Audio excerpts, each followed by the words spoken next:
Okay, so we have the check strap packing off there. That's done.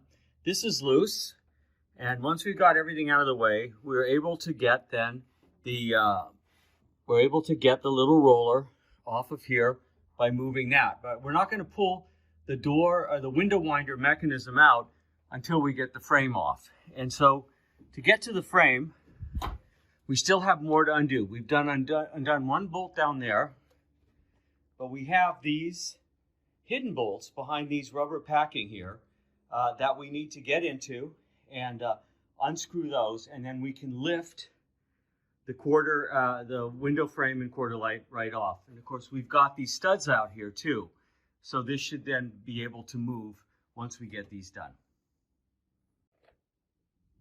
So these are again 3/16 Whitworths, and fortunately in my case, they're all pretty loose and easy to move, and so we'll be able to get them off. So just remember, you've got 3 back here that you have to access using that rubber. And you can see the original teal blue color under this nasty black paint.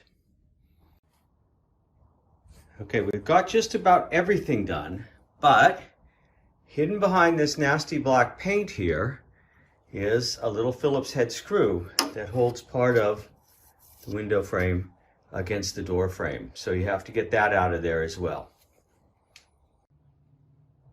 So those are held in place by clips, and you can just get a screwdriver in there and pry them loose. These are, of course, pretty much completely perished, but we want to get them out of our hair so we can get the window out, the channel out of here very easily. So I'm going to take both sides off, and that way there's not constricting the movement of the frame as I pull it up.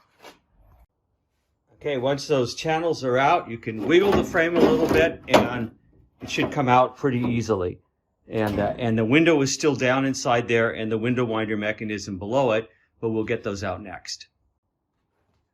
So there's our window frame, nice and free and clear from the car. Obviously, if you're going to do a paint job, you want to get that out of your hair and replace all the rubber on it and everything else. So it takes a while, and I still have got to pull the window glass out and the window winder mechanism, but that's super simple.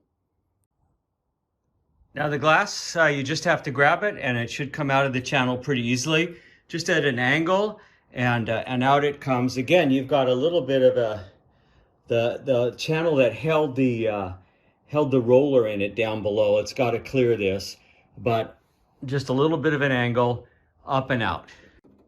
Now once we still have the window winder mechanism here. Once the glass and the channel frame is out it comes no problem.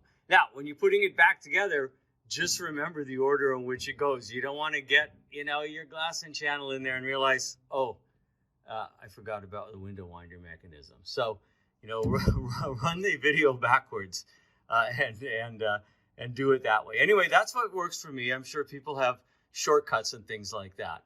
The next thing will be then taking the door off the car. Now for the bolts that actually hold the hinges onto the A-posts, they're 1/4 inch Whitworths, and they were on there really solid. And so I did use a breaker bar to loosen them up, and then they loosened up pretty nicely. So I'll be taking that off, and then you can just walk away with the door. And it's very light, really heavy when you have the frame and the glass and everything else in it. Really light once you get rid of that stuff.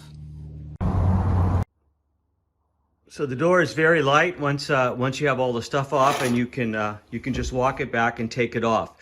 When you're unscrewing the things, if you're doing a one-man job, you want to have some wood blocks maybe at the back, and you can block up the back corner so it stays straight, and you can just take the bolts out, and it's light enough you can just hold it. And one person can do this. So there you go, removing all the innards, window frame, window winder, the handle there for the interior door handle, all that good stuff, and then taking a Morris Minor door off of a Morris Minor, in this case a Morris Minor Traveler. Not a bad job, just take your time, and there you go.